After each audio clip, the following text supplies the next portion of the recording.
أعوذ بالله من الشيطان الرجيم. بسم الله الرحمن الرحيم. وبه نستعين وهو خير المعين وخير الناصرين. وقال رسول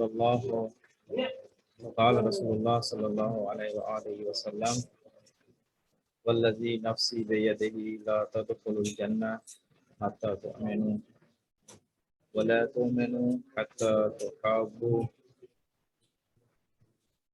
ولا أدلكم على شيء إذا فعلتموه تحاببتم افشوا السلام بينكم.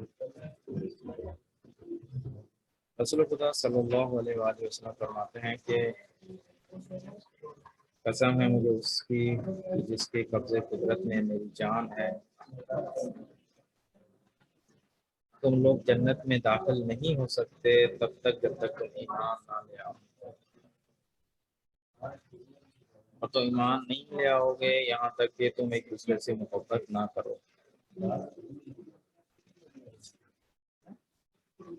کیا تمہیں میں ایک ایسی چیز کی رہنمائی نہ کروں کہ جب تم اس کو انجام دو تو تم لوگوں کے درمیان میں محبت قائم ہو، اور محبت قائم ہونے کے نتیجے میں تم لوگ ایمان تمہارے اندر زیادہ ہو جائے، اور جب تمہارے درمیان ایمان آ جائے گا تو تم جنت میں داخل ہو جاؤ گے۔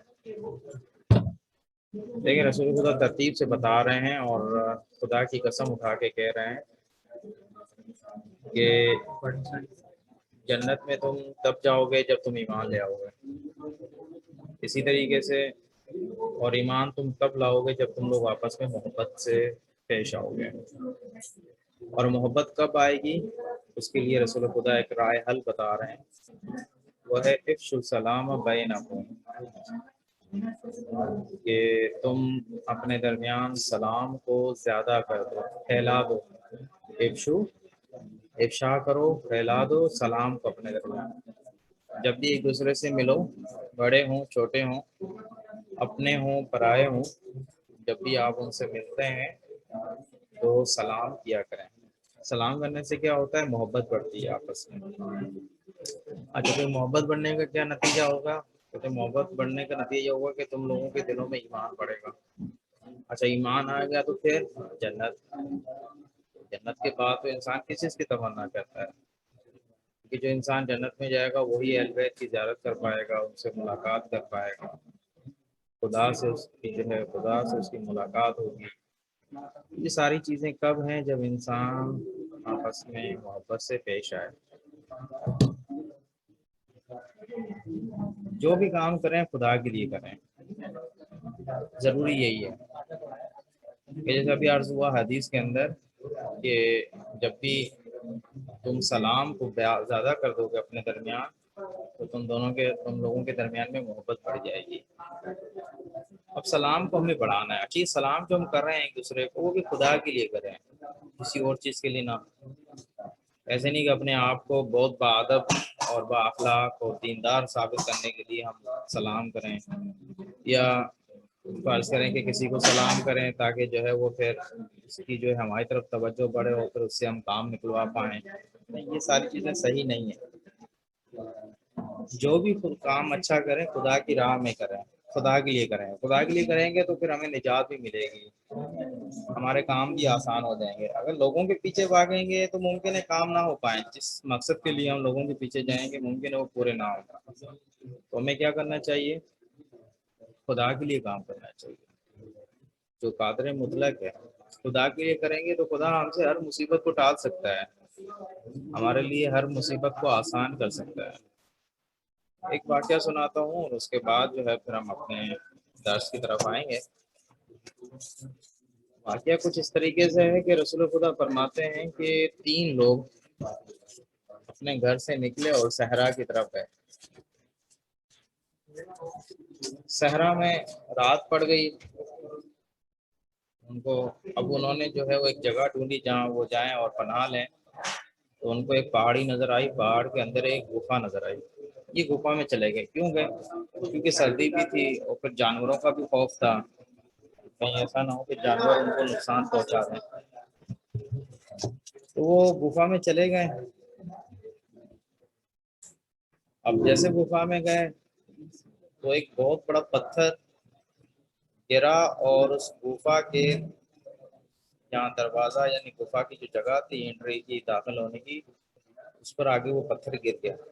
اب ان کا راستہ بند ہو گیا. انہوں نے بڑی کوشش کی پتھر کو ہٹانے کی. بہت بڑا پتھر تھا, ان سے نہ ہٹ پایا. اب یہ کیا کرتے, پریشان تھے. انہوں نے کہا کہ ہم میں سے ہر ایک اپنے اس کام کو یاد کرتے ہیں کہ جو ہم نے خالصتاً خدا کے لیے کیا ہو, اور خدا کو کہتے ہیں خدا اگر یہ کام ہم نے تیرے لیے بجا لایا ہے تو اس کام کے صدقے, اس کام کے واسطے ہمیں اس گفا سے, اس غار سے نجات دے.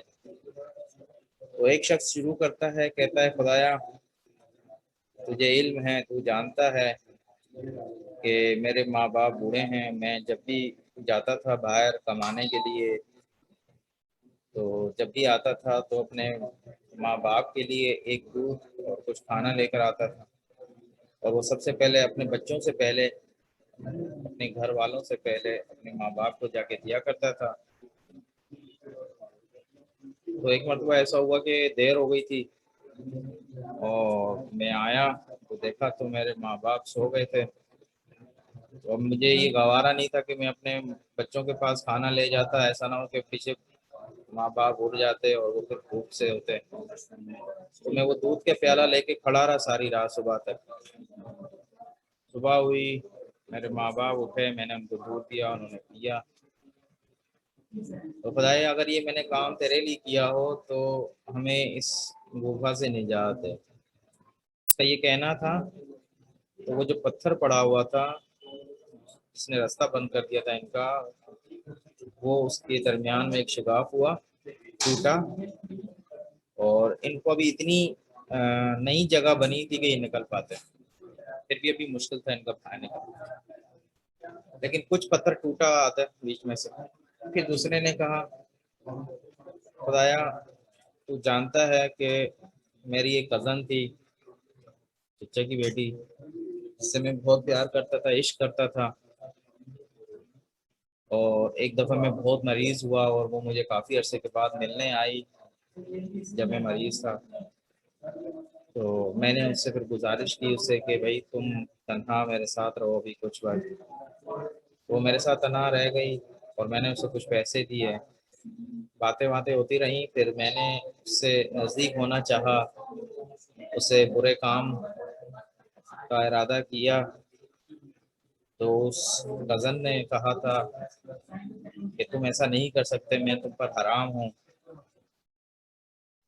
تو یہ اس کا کہنا تھا. تو میں اس سے منصرف ہو گیا, میں نے اس کو جانے دیا اور پیسے بھی نہیں دیے. تو خدایا اگر یہ کام میں نے تیرے لیے کیا ہو تو مجھے نجات ہے. تو خدا کی طرف سے پھر ان کی طرف مدد آئی اور پتھر میں اور شگاف بڑھا اور فاصلہ بڑھا, لیکن ابھی بھی اتنا راستہ نہیں بنا تھا کہ یہ نکل پاتا ہے. تو ایک تیسرا جو آخری شخص بچ گیا تھا, اس نے کہا کہ اس نے پھر اپنا بھی بتایا کہ میرے پاس کچھ لوگ کام کرتے تھے, 4 سے 5 مزدور تھے. انہوں نے مزدوری کی اور جب ان کو تنخواہ اور دیہاڑی دینے کا وقت آیا تو ان میں سے سب کو دیتی, تو ایک جو ہے میرے ساتھ غصہ ہو گیا, غصہ ہوا اور چلا گیا, اپنی اس نے دیہاڑی نہیں لی. تو میں نے سوچا اب وہ چلا گیا غصے سے, تو اس کی جو ہے دیہاڑی سے میں کچھ کام کر لیتا ہوں. تو اس نے کچھ چیزیں خریدی اور اسے کاروبار کیا, جانور وغیرہ خریدے, بکریاں, اونٹ وغیرہ ہو گئے. تو ایک دن وہ واپس آتا ہے اور آ کر کہتا ہے کہ مجھے وہ اپنی دیہاڑی چاہیے. تو اس نے دکھایا کہ یہ لو سامنے اونٹ کھڑے ہیں, بکریاں کھڑی ہیں, بھینس وغیرہ کھڑی ہیں, یہ ساری تمہاری ہیں, یہ لو تمہاری دیہاڑی یہی ہے. وہ کہتا ہے تم مجھ سے مذاق کر رہے ہو, مجھے اپنی دیہاڑی چاہیے. پھر اس نے سارے واقعہ بتایا کہ تم جیسے غصے ہو کر چلے گئے تو تمہاری جو رقم اور پیسہ میرے پاس تھا تو اس کے ذریعے سے میں نے جو ہے یہ تجارت کی اور کاروبار کیا اور یہ چیزیں حاصل ہوئی. یہ نہیں کچھ اونٹ تھے, کچھ بکریاں تھیں. تو خدایا اگر یہ میں نے تیرے لیے کام کیا ہو تو ہمیں یہاں سے نجات ہے. تو یہ کہنا تھا, پتھر جو ہے نا اپنی جگہ سے بالکل ہٹ گیا. اور ان تینوں کو نجات ملتی ہے۔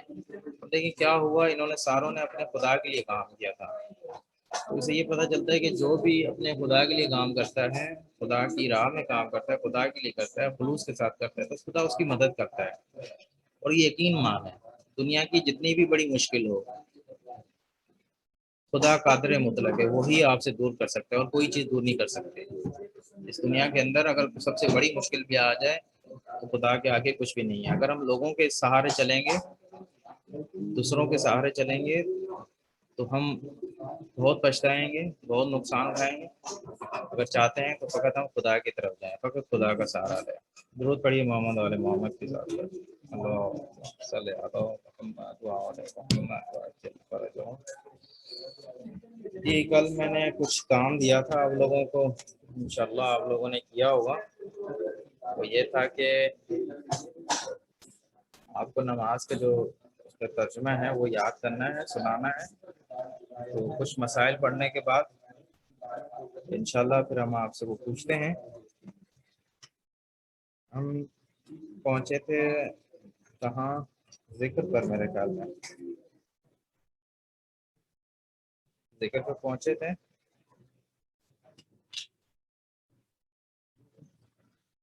نہیں ذکر تک نہیں، سلام تک پہنچے تھے۔ سلام ترتیب بھی ہو گئی تھی، موالات۔ جی صفحہ نمبر 104 تقریباً یہاں تک پہنچے تھے، موالات تک، ٹھیک ہے۔ اور اس کے بعد پھر ہم اب پڑھیں گے قنوت، قنوت کے بعد ذکر قنوت کی بات، پھر انشاءاللہ نماز کا ترجمہ، ٹھیک ہے نا؟ یہیں تک تھے نا اکبر صاحب، 104 تک موالات کے احکام۔ سر ہلا دیں آواز، کیونکہ آپ لوگوں کا میوٹ کیا ہوا ہے۔ یہیں تک تھا نا 104 تک؟ جی اسلام حسین بتائیں، یہیں تک ہم تھے نا 104 تک؟ آپ میرے خیال میں کل نہیں تھے۔ آج کتنے ہیں؟ 1 2 3 4 5 6 7 ہیں، باقی ابھی بھی شاید 2 یا 3 رہتے ہیں۔ بہرحال صفحہ نمبر 104 کھولیں سارے، پھر کتاب دکھائیں مجھے 104، ٹھیک ہے؟ کتاب دکھائیں۔ جی اکبر صاحب آپ نے دکھا دی۔ اسلام آپ دکھائیں۔ اکبر جی دکھا رہے ہیں، حسنین بھی دکھا رہے ہیں، اور شام کہاں چلے گئے؟ سید منتظر بھی نہیں، ویڈیو کھول رہے ہیں۔ منتظر صاحب، ہاں دیکھیں منتظر بھی آ گئے، ثقلین بھی ہیں، شاہ نواز بھی آ گئے۔ کتاب دکھائیں، شاہ نواز کہاں ہیں؟ 104 صفحہ کھولیں، 104 شان عباس، شان عباس۔ آواز نہیں آ رہی شان عباس آپ کو؟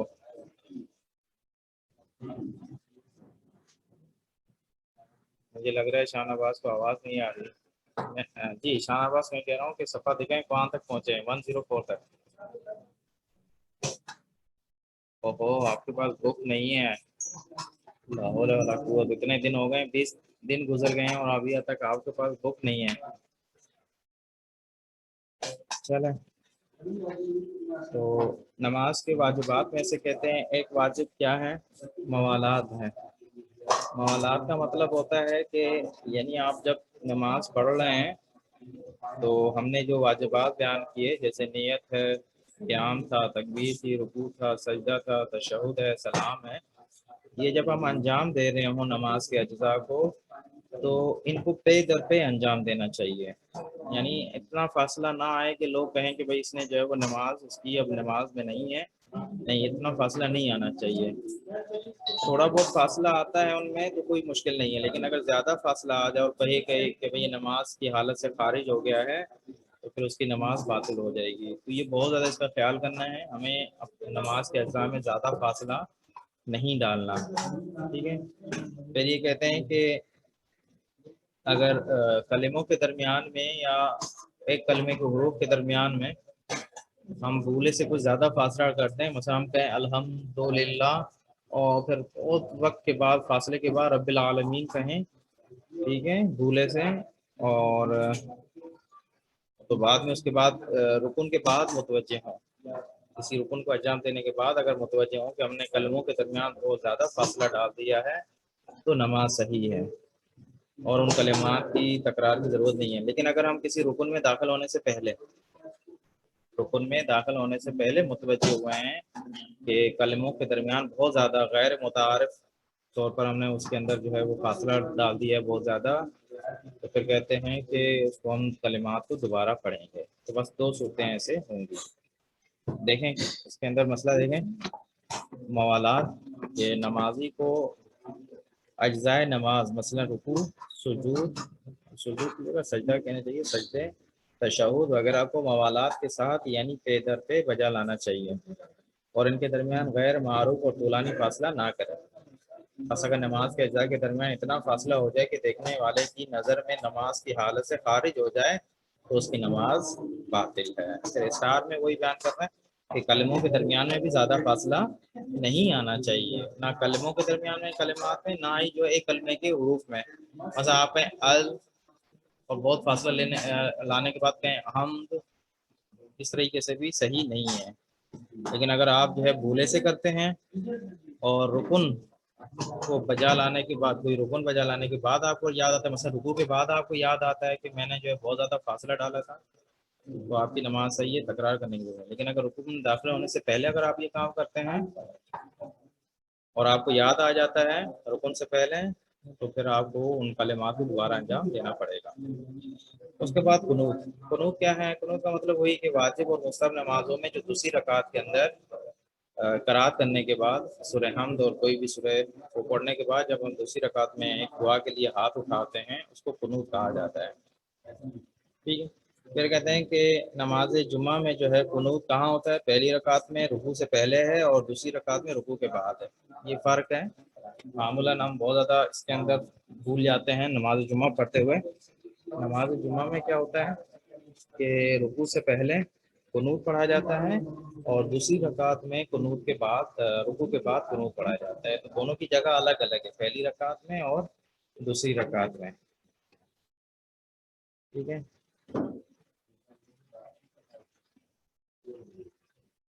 اچھا، اس کے بعد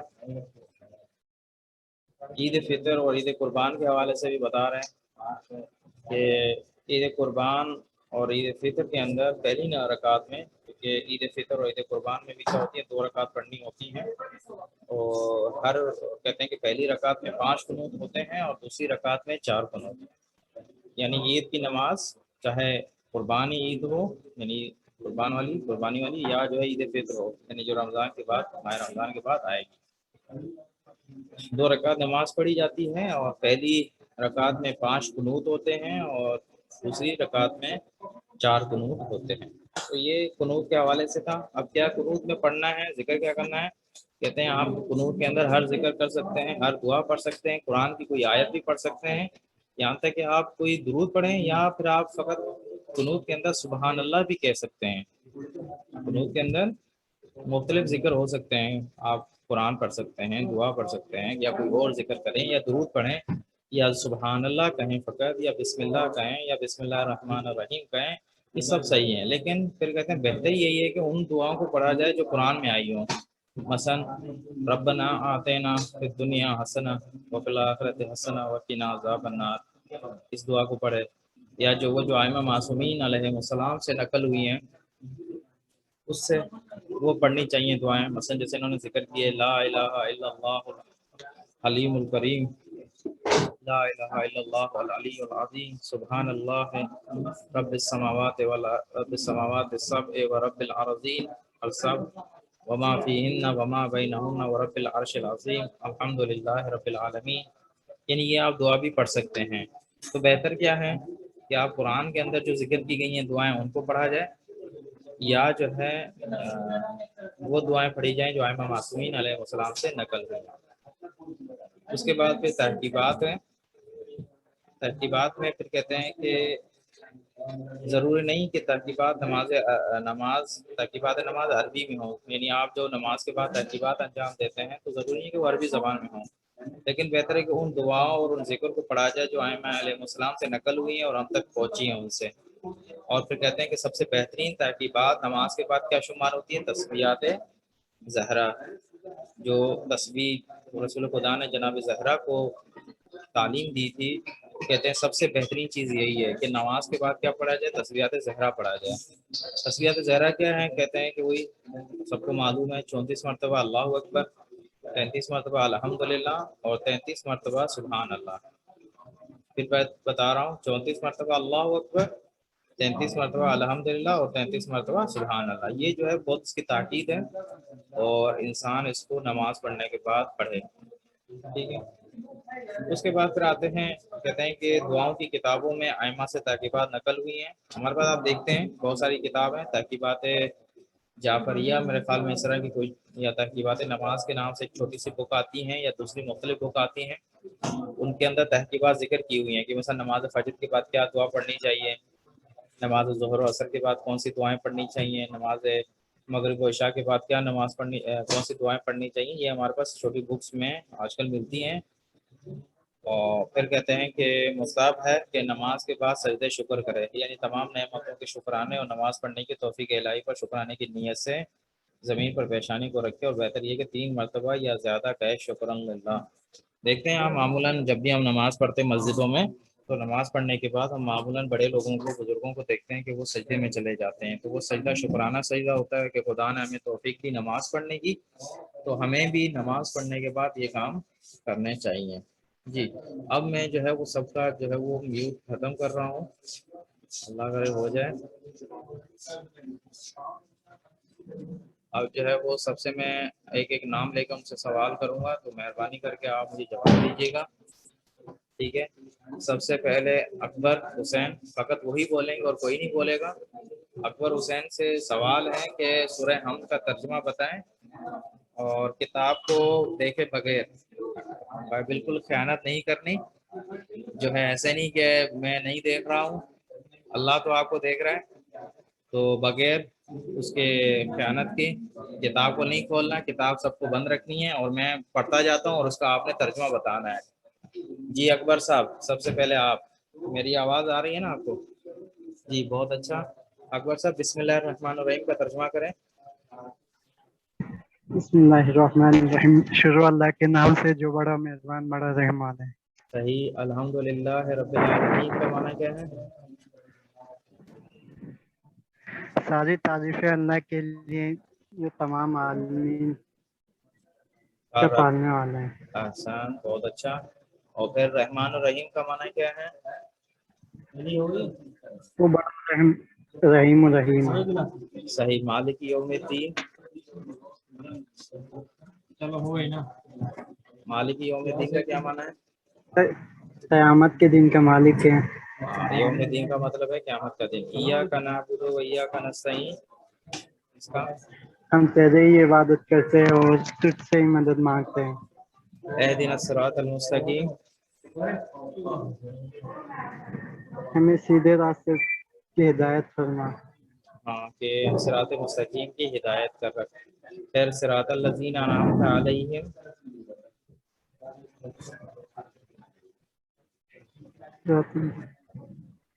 جی جی بہت اچھا، بہت زبردست. بتائیں آگے.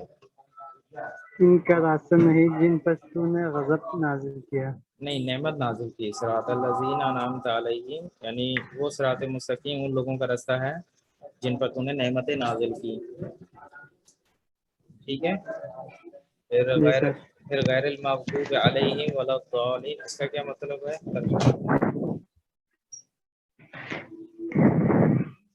ان کا راستہ نہیں جن پر آپ نے غضب نازل. صحیح ہے. اور جو گمراہ ہوئے. ٹھیک ہے.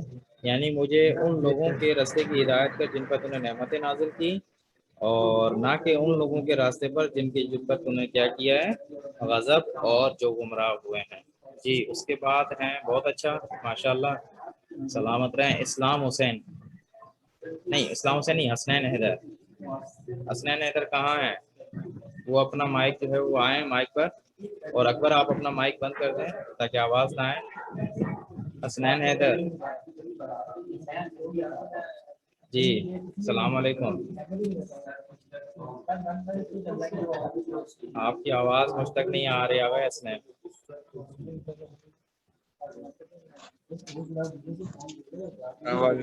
جی السلام علیکم. آ رہی ہے ابھی.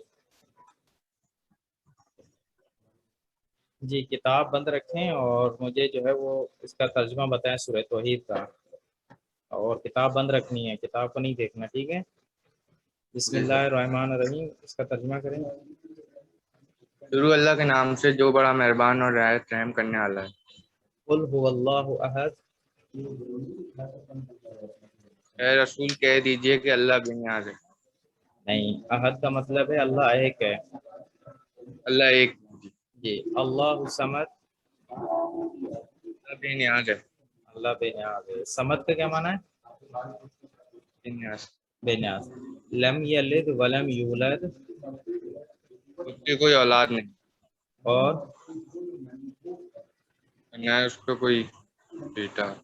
ہاں صحیح ہے, نہ اس نے کسی کو پیدا کیا ہے. لم یلد, ٹھیک ہے, کسی نے ولم یولد. کسی نے نہ اس نے کسی کو پیدا کیا کہ باپ بن جائے. ولم یولد, اور نہ ہی جو ہے وہ کسی نے اس کو جنا ہے کہ یہ کس کا جو ہے وہ بیٹا بن جائے, ٹھیک ہے. ولم یکن لہ کفوا احد, اور اس کا کوئی ہمسر نہیں. ہاں, اس کا کوئی کف یعنی اس کا برابر اور ہمسر نہیں, شریک نہیں اس کا. جی ٹھیک ہے, بہت اچھا, سلامت رہیں. آ جائیں اسلام حسین. اسلام حسین, اسلام حسین صاحب گم ہو گئے. اسلام حسین فرار کر گئے. اسلام حسین آپ چلے گئے, چلیں ٹھیک ہے, مسئلہ نہیں. محمد آپ آئیں, آپ بتائیں. محمد السلام علیکم. آئے محمد, آواز آ رہی ہے میری؟ محمد صاحب, محمد صاحب آپ سے مخاطب ہوں, آپ کی آواز نہیں آ رہی. چلیں ثقلین صاحب آپ بتائیں. ثقلین صاحب اگر آپ ہیں تو آپ بتائیں. آئے ثقلین. ثقلین صاحب اگر میری آواز آ رہی ہے تو آپ جواب دیں. چلیں اب میرا جب تک وہ آواز سنے. شان صاحب آپ بتائیں. سبحان ربی العظیم و بحمدہ کا کیا ترجمہ ہوا؟ کتاب کو بند آپ کے پاس ہے نہیں تو بتائیں. سبحان ربی العظیم و بحمدہ, اس کا کیا ترجمہ ہوگا؟ شان عباس. تیرے ہی حکم سے اٹھتا ہوں اور بیٹھتا ہوں. نہیں, سبحان ربی العظیم و بحمدہ, سبحان کا مطلب ہے کہ میرا رب جو عظیم ہے وہ کیا ہے؟ پاک اور منزہ ہے ہر عیب سے, ٹھیک ہے, اور تمام تعریفیں اس کی ہیں اور میں اس کی حمد کرتا ہوں, ٹھیک ہے. اس کے بعد سمیع اللہ لمن حمد, اس کا کیا مطلب ہے؟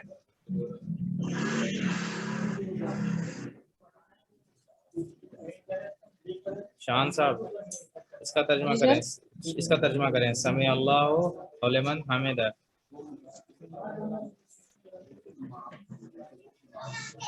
سمیع اللہ لمن حمد.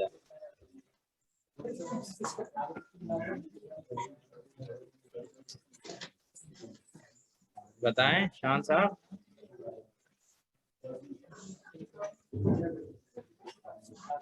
سمیع اللہ لمن حمدہ کا ترجمہ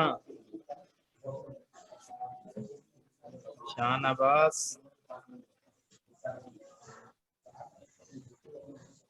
آگئے شان عباس.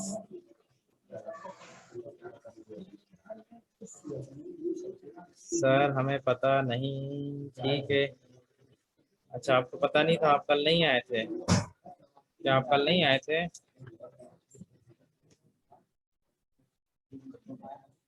مسئلہ نہیں ہے, کل آپ نہیں آئے تھے یہ مجھے پتا ہے. اگر نہیں آئے تھے چلو پھر آپ سے سوال نہیں کرتا میں. چلو آپ پوچھ تو لیتے کسی سے.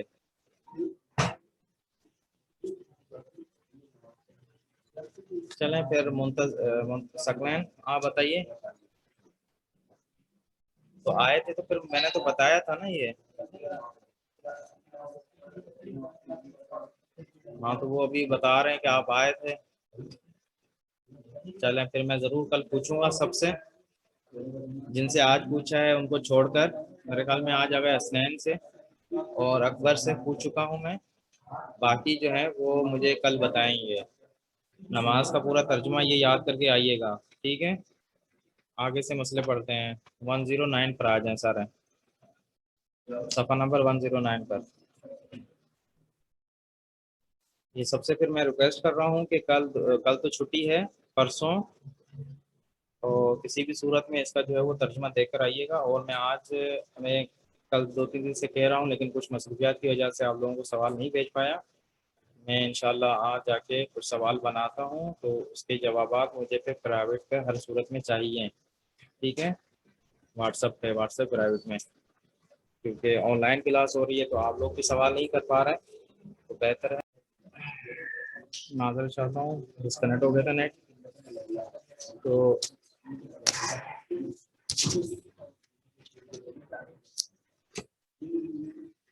صفحہ نمبر 109 پر آ جائیں سارے. کہ یہاں کچھ مسائل ذکر کر رہے ہیں. یہ جو چیزیں نماز کو باطل کر دیتی ہیں ان کو بھی ذکر کر رہے ہیں, اور ان کو ہم کیا نام دیتے ہیں؟ مبطلات نماز. ایک تو وہ چیزیں ہوتی ہیں کہ جو روزے کو باطل کر دیتی ہیں, ہم کو کہتے ہیں مبطلات روزہ. ابھی ہم ان چیزوں کو ذکر کرنے جا رہے ہیں کہ جو نماز کو باطل کر دیتی ہیں. اگر نماز کے اندر انجام دی جائیں تو نماز اس سے باطل ہو جاتی ہے. وہ کون سی ہیں؟ تقریباً یہاں 12 چیزیں بیان کرتے ہیں. سب سے پہلے فہرست بیان کریں گے, پھر اس کے کچھ نہ کچھ احکام بیان کرتے جائیں گے. سب سے پہلی چیز کہ جو نماز کو باطل کر دیتی ہے, ان چیزوں میں سے ایک چیز کا ختم ہو جانا جن کی نماز میں رعایت کرنا ضروری ہے. مثلا حجاب کی ہم نے کہا واجب رعایت کرنا. اگر کوئی حجاب نہیں کرتی خاتون تو نماز باطل ہو جاتی ہے. یا جیسے ہم نے کہا تھا کہ غصبی جگہ پر نماز نہ پڑھی جائے, تو اگر کوئی غصبی جگہ پر نماز پڑھے گا تو اس کی نماز کیا ہو جائے گی؟ باطل ہو جائے گی. اس کے بعد دوسری چیز کیا ہے؟ وضو کا باطل ہونا. اب نماز میں ہے, نماز میں اس کا وضو باطل ہو گیا تو نماز اس کی باطل ہو جائے گی. تیسری چیز پشت پہ قبلہ نماز پڑھنا.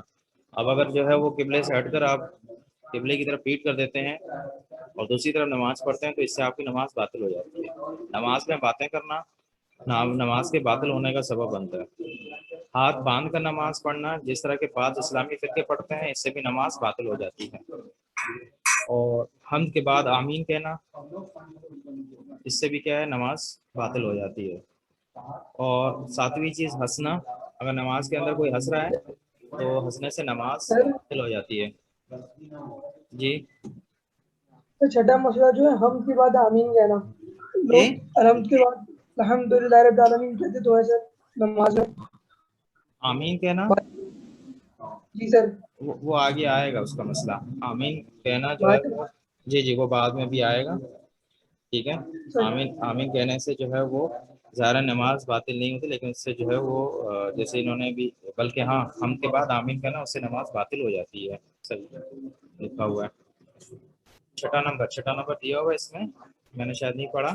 ہم کے بعد آمین کہنا, اس سے کیا ہوتی ہے؟ نماز باطل ہو جاتی ہے. ساتویں چیز ہنسنا. اور آٹھویں چیز رونا. رونے سے بھی نماز باطل ہو جاتی ہے, لیکن اگر انسان خدا سے دعا کر رہا ہے اور خدا کی بارگاہ, خدا کے عذاب اس کے لیے رو رہا ہے تو اس میں کوئی حرج نہیں ہے. لیکن اگر انسان دنیا کی مصیبتوں کی وجہ سے اور دوسری چیزوں کی وجہ سے روتا ہے تو اسے نماز باطل ہو جاتی ہے. انشاءاللہ اس کی تفصیل مسئلے آئے گا. مسئلہ نماز جو ہے وہ نماز کی صورت کا ختم ہو جانا. اگر مثلا کوئی نماز پڑھ رہا اور ایسے کام کرے جس کی وجہ سے نماز کی حالت ختم ہو جائے تو اس سے بھی نماز باطل ہو جاتی ہے. مثال کے طور پر تالیاں بجانا شروع کر دیں, اچھلنا کودنا شروع کر دیں, تو اس سے بھی کیا ہے؟ نماز باطل ہو جاتی ہے. 10ویں چیز کھانا پینا. اب نماز کے اندر آپ کھانے پینے کا کام کریں گے تو نماز باطل ہو جائے گی. 11ویں چیز وہ شک جو نماز کو باطل کر دیتے ہیں, جیسے انشاءاللہ آگے آئے گا 2 رکعتی اور 3 رکعتی نمازوں کی تعداد میں شک کرنے سے نماز باطل ہو جاتی ہے. اور 12ویں چیز آخری چیز جو نماز کی باطل کر دیتی ہے وہ کیا ہے؟ واجبات رکنی میں کم یا زیادہ کرنا. واجبات رکنی کو کم کر دینا یا زیادہ کر دینا. جیسے رکوع کو کم کر دے نہ پڑھے انسان, یا 2 رکوع کر دیں تو اس سے کیا ہو جائے گی؟ نماز باطل ہو جائے گی. اب ہر ایک کے بارے میں جو ہے تھوڑا بہت مسئلہ بیان کرتے ہیں. مبطلات نماز کے احکام. پہلا مسئلہ, پہلا حکم, جن چیزوں کی نماز میں رعایت کرنا ضروری ہے، اگر ان میں سے کوئی ایک چیز نماز کے درمیان ختم ہو جائے، مثلا نماز کی حالت میں متوجہ ہو کہ اس کی جگہ غصبی ہے، یا جتنا لباس واجب تھا نماز میں پہننا وہ نہیں پہنا اتنا، تو اس سے کیا ہو جائے گی، اس کی نماز باطل ہو جائے گی. ٹھیک ہے، یہ پہلا حکم. دوسرا حکم کیا تھا، ہم نے بتایا تھا کہ وضو کا باطل ہونا، اس سے بھی نماز باطل ہو جاتی ہے. اگر نماز کے درمیان ان چیزوں میں سے ایک چیز پیش آ جائے کہ جو وضو یا غسل کو باطل کر دیتی ہے، مثلا نماز کے درمیان سو جائے، آنکھ لگ جائے، انسان کی سجدے میں گیا ہے اور ایک آنکھ لگ گئی، یا پیشاب وغیرہ خارج ہو گیا ہے، تو اس سے کیا ہوتی ہے، نماز باطل ہو جاتی ہے. اس کے بعد یہاں انہوں نے چوتھا نمبر دیا ہے، حالانکہ تیسرا نمبر ہے. تیسرا نمبر حکم کیا ہے، پشت پہ قبلہ نماز پڑھنا، یعنی قبلے کی طرف پیٹ کر کے نماز پڑھنا، یہ بھی نماز کو باطل کر دیتا ہے. تو کہتے ہیں کہ اگر جان بوجھ کر اپنے بدن اور چہرے کو الگ الگ یا ایک ساتھ قبلے سے پھیرائے، اس طرح کہ اپنے سیدھے اور الٹے حصے کو آسانی سے دیکھ سکے، تو اس کی نماز باطل ہے. اور اگر غلطی سے، جی مسئلہ یہاں تک تھا کہ اگر ہم قبلے سے اپنے آپ کو موڑ دیتے ہیں، ٹھیک ہے، تو اس سے نماز باطل ہو جاتی ہے. اور اگر غلطی سے بھی اس کام کو انجام دے تو احتیاط واجب کی بنا پر اس کی نماز باطل ہے. لیکن اگر تھوڑا سا چہرے کو دونوں طرف پھیرے تو نماز باطل نہیں ہوگی. آپ قبلے سے تھوڑا پھیرتے ہیں اپنے چہرے کو تو کوئی مسئلہ نہیں ہے، مثلا فرض کر چہرے قبلہ سامنے، آپ اس حد تک ہو جاتے ہیں یا اس حد تک، تو کوئی مسئلہ نہیں ہے. لیکن اگر اس حد تک چلے جاتے ہیں یا اس حد تک، تو یہ آپ کو کیا کر دیتی ہے، آپ کی نماز کو باطل کر دیتی ہے، اگرچہ غلطی سے ہی کیوں نہ ہو. احتیاط واجب کی بنیاد پر کہتے ہیں غلطی سے بھی اس طریقے سے کرنا نماز کو باطل کر دیتا ہے. چوتھا حکم کیا ہے، باتیں کرنا. باتیں کرنا بھی نماز کو باطل کر دیتا ہے. اگر نماز میں جان بوجھ کر باتیں کرے، چاہے ایک کلمہ ہو، اس کی نماز باطل ہے. ایک کلمہ بھی اگر ہم ادا کرتے ہیں بات کے طور پر، تو اس سے کیا ہے، نماز باطل ہو جاتی ہے. اس کے بعد نماز کے ذکر یا آیات کی قرأت کے وقت دوسروں کو متوجہ کرنے کے لیے آواز کو بلند کرنا اگر نماز کی کیفیت سے خارج ہونے کا باعث نہ بنے تو کوئی حرج نہیں ہے، بشرطیکہ کہ قرآن اور ذکر قرأت کی نیت سے ہی ہو. لیکن مثلا فرض کریں ایک شخص ہے، چاہ رہا ہے کہ کسی کو اپنی طرف متوجہ کرے، تو وہ زور سے ذکر کرتا ہے یا زور سے کیا کر رہا ہے، قرآن کی تلاوت کر رہا ہے، ٹھیک ہے، آیات کو پڑھ رہا ہے. اگر وہ فرض کریں نماز کی کیفیت سے، اس کی حالت سے نہیں نکلتا اس طریقے سے کرنے سے، تو کوئی حرج نہیں ہے. لیکن شرط یہ ہے کہ یہ جو بھی ذکر پڑھ رہا ہے یا کوئی قرآن کی آیات کو پڑھ رہا ہے، تو وہ کیا ہے، ذکر اور قرآت کی نیت سے ہی ہو، نہ کہ کسی دوسری نیت سے. ٹھیک ہے، تو آپ بلند آواز میں قرأت یا وہ کر سکتے ہیں کسی کو متوجہ کرنے کے لیے، لیکن اس شرط کے ساتھ یہ جو آپ ذکر کر رہے ہیں یا قرأت قرآن کی آیتیں پڑھ رہے ہیں، وہ قرأت کی نیت سے ہوں. اس کے بعد پھر ذکر کرتے ہیں کہ اگر کوئی شخص، یہ بہت زیادہ مسئلہ آتا ہے سلام کا، کہ ہم نماز میں ہوں اور کوئی ہمیں سلام آ کے کرے، اگر ہم سے کوئی سلام کرتا ہے تو ہمیں جواب دینا واجب ہو جاتا ہے. لیکن اگر وہ سب کو سلام کرتا ہے اور کوئی ایک جواب دے دیتا ہے تو وہ کافی ہے، ہمیں کوئی جواب دینے کی ضرورت نہیں ہے. مثلا بیان کر رہے ہیں کہ اگر کوئی شخص ایک گروہ کو سلام کرے اور کہے السلام علیکم جمیعا، یہ جمیعا کی تعبیر کہتا ہے، اور ان میں سے ایک نماز میں مشغول ہو، چنانچہ اگر کوئی اور اس کا جواب دے دے تو نمازی کو جواب دینا نہیں چاہیے. مثلا 4-5 لوگ بیٹھے ہوئے ہیں، ایک آیا اور اس نے سلام کیا السلام علیکم جمیعا، تو اگر کسی بیٹھے ہوئے شخص نے جواب دے دیا تو ابھی نماز پڑھنے والے کے لیے ضروری نہیں ہے کہ وہ جواب دے. اس کے بعد پھر کہتے ہیں کہ اس شخص کے سلام کا جواب دینا جو سلام کے صیغے میں نہیں ہے، مثلا اس طریقے سے سلام نہیں کرتا السلام علیکم، کسی اور انداز میں کرتا ہے، تو اس کو کہتے ہیں اس کو جواب دینا اس شخص کو کہ جو دوسرے طریقے سے سلام کر رہا ہے، تو نماز کی حالت میں اس کو سلام جواب دینا جائز نہیں ہے. ٹھیک ہے، اور اس کے بعد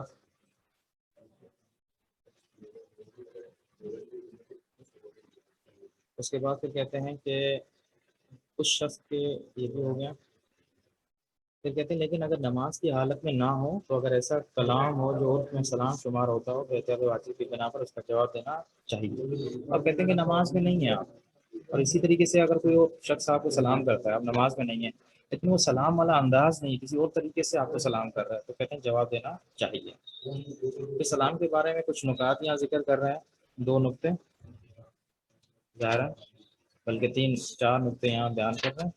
کہتے ہیں ممیز بچوں کے سلام کا جواب چاہے لڑکا ہو یا لڑکی، عورتوں اور مردوں کے سلام کے جواب کی طرح واجب ہے. ممیز بچہ کیا ہے، یعنی ممیز کے جو اچھے برے کی تمیز رکھتا ہے. اگر وہ آگے آ کر آپ کو سلام کرتا ہے تو اس کا جواب دینا واجب ہے، مرد اور عورت دونوں کو. ٹھیک ہے نا. ممیز بچہ اگر سلام کرتا ہے، ٹھیک ہے، تو اس کو ہم جواب دینا اس کا واجب ہے. یہ نہیں کہیں کہ وہ بچہ ہے تو اس کو جواب دینا واجب نہیں. نہیں، جواب دینا واجب ہے.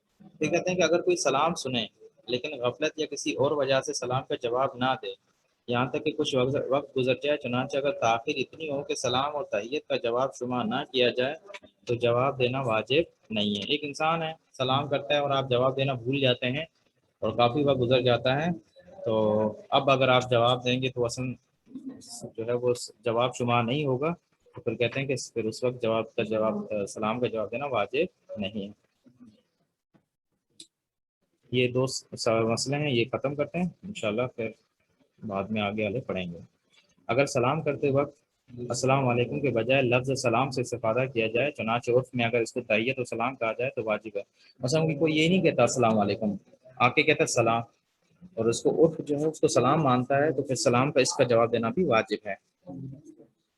آخری مسئلہ، اگر کوئی شخص ایک وقت میں کئی دفعہ سلام کرے تو ایک جواب کافی ہے. اگر ایک وقت میں کئی افراد سلام کریں تو ایک جواب جو اپنے سیغے کے ساتھ ہو جس سے سب کے سلام کا جواب ہو جائے، مثلا سلام علیکم کافی ہے.